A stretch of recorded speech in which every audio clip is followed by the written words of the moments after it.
ลูกแล้วสิจบได้ยกหนึ่งคนยังนะลูกเอาบ้างบ่เอาบ้างนี่ปวดบอกปวดอารมณ์การง่วงบ้างบ่มาแล้วเก็บเดือด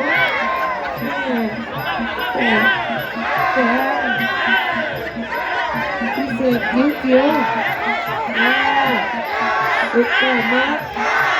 เก็บเดือดทุกคนสโลว์ใช่กันบ่ลูกสโลว์ใช่กันบ่ง่วงนอนอยู่ก่อนเลยตื่นแล้ว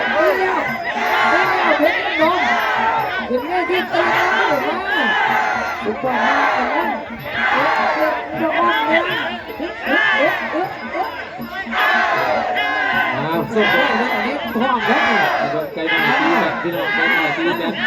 กี่ตักแค่เลยพันสองไม่ยอมตามสิลูกไม่ยอมตามสิเอาไปทุกวันมีตีหัวที่เอวโอ้ไอ้เจ้าเกี้ยวเหงามากเลยดิไม่คิดโดนเนี่ยตื่นแล้วไปตีหนาพวกตื่นแล้วไปโอ้โหสุดยอดนะครับงงโอ้โหโอ้เจ้าซุปเปอร์มาร์เก็ตเลยสุดก็อย่างนี้ใส่มาแล้วถูกผ่าได้ไหมใส่มาผ่าได้ไหมเฮ้ยพ่อโอ้ยเอ็มโดชุดใหญ่เลยอยู่ที่แถวเดียวอยู่ที่แถวเดียวเอาไปใกล้เลยตัวพ่อมาใกล้เลยโอ้ยมัดเลยมัดก็ดิ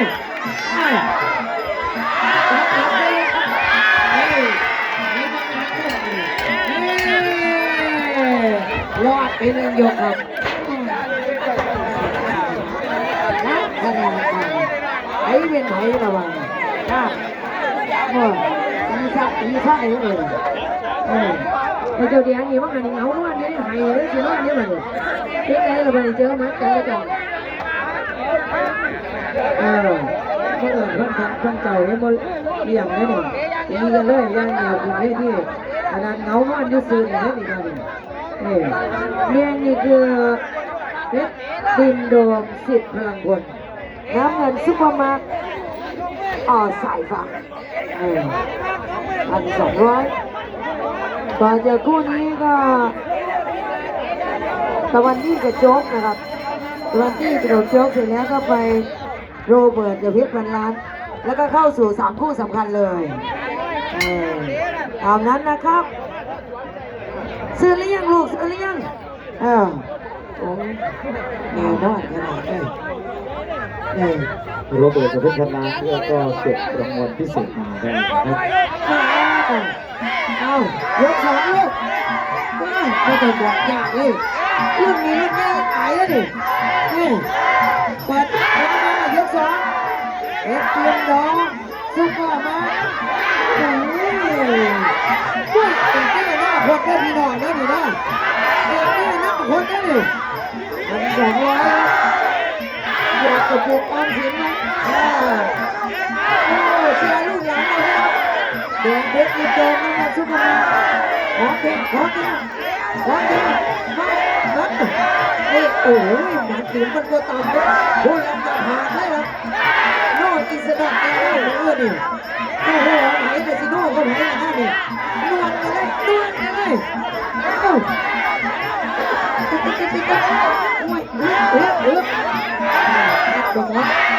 ตัวหมอทีมน้องสู้นะ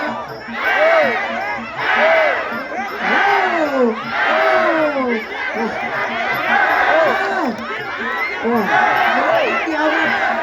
ลูกนี้ทีละแทงเลยเซ็ตทีโม่กันทีโม่กันโอ้ยหัวใจยิ่งใหญ่เลยหัวใจหน้าคนนี้นะดีโอ้โหมีด้วยเลย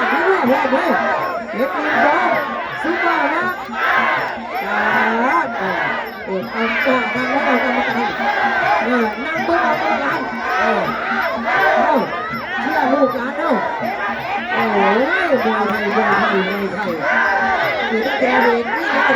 น้ำมูกเปลี่ยนสีแล้วนี่น้ำมูกเปลี่ยนสีแล้วเราต้องสร้างโค้ชลูกตีมาเลยตีซ้ายไปเลย2 ยกไปแนมหนาโค้ชอีกน้ำมูกเปลี่ยนสีมาแนมหนาโค้ชเลยลบกันก็ได้รถดีไม่ใจว่าใดกินทักงานเลยต้องตีซ้ายเลยมันบอกว่าไผ่เป็นไผ่ได้ตีโดนแน่โอ้สองเก่าว่าถึงใจสิตีแล้วได้ส่งเสียงกันหน่อยอยู่คู่ต่อไปก็ตะวันที่กับโต๊ะนะครับเป็นสมาธิพร้อมแล้วก็จะไปที่โรงเหมือนกับเอ็ดพันล้านใช้งานกันมาแล้วก็เอกพิเศษครับก้องตะวันกับพรเพชรนับ 1ขอไข่ฟ้าสีทองนับ 2นับ 3ตะวันเดือดกับคำแพงจ้าที่สักตรงนั้นนะคนยากมาครับขอบคุณผู้ใหญ่ใจดีผู้ให้การสนับสนุนพื้นที่ตรงนี้สวนอาหารเด็ดอุดมฟิชชิ่งพาร์คเด็ดอุดมขอบคุณสุทธิพงษ์การพิมพ์นะคะขอบคุณอาจารย์ที่จัดมวยตู้และก็ทีมงานใจผู้ประสานงานประสานคู่มวยยกสุดท้ายแล้วนะลูกนะเต็มที่แล้วนะลูกนะตีกันไปเลยตีนักแข่งเวียนยกสุดท้ายแล้วเอ็ดเอ็มดองสู้ต่อมากับหัวตามึนตาโอ้สั่งกันมาตั้งแต่ยกแรกตอนนี้ยกสุดท้ายก็พี่น้องยกสุดท้ายอยากจะได้ยกเข้าสุดท้ายหลังว่าที่คือได้ทุกทีได้รอบทุกทีรอบอีหยังไปโอ้เอาบ้านไปซัวโบกอ่ะนี่การเขาได้ไปซัวโบกเลยดินักยิงโดนใช่ไหมเสียวิ่งเสียก็เอ็ดแดงเล็กกับแพ้ได้เลยนี่บอกเลยเอ็ดสุดท้ายยังสุดท้ายโอ้ยน่าคนที่เรามีทั้งแนวเวียนพุทธหนุ่มจองพ่ออีกพุทธเอ๋อีกพุทธมีหนุ่มจองพ่ออีก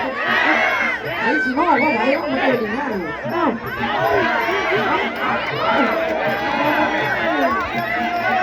ยิ่งไม่อยากให้ใจสบายนี่มันการแบบนี้ด้วยเรียนสอนเขาเหงานอนเลยเรียนสอนเขาเหงานอนเลยตามประดุกตัวนี้ลิงโดงเนี่ยสุดยอดเลย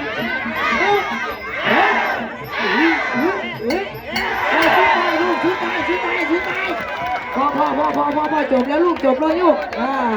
เอากอดกันหอมแก้มกันขอโทษกันจบแล้วลูกรอผลมากอดกันลูกกอดกันฮักแฟนกันเด้ขวดอารมณ์คุ้มหวังพ่อหนูเลยโอ้ยน่ารักมากพี่น้องพบมือให้ลูกหลานแล้วเนี่ยพี่น้องเก่งเลย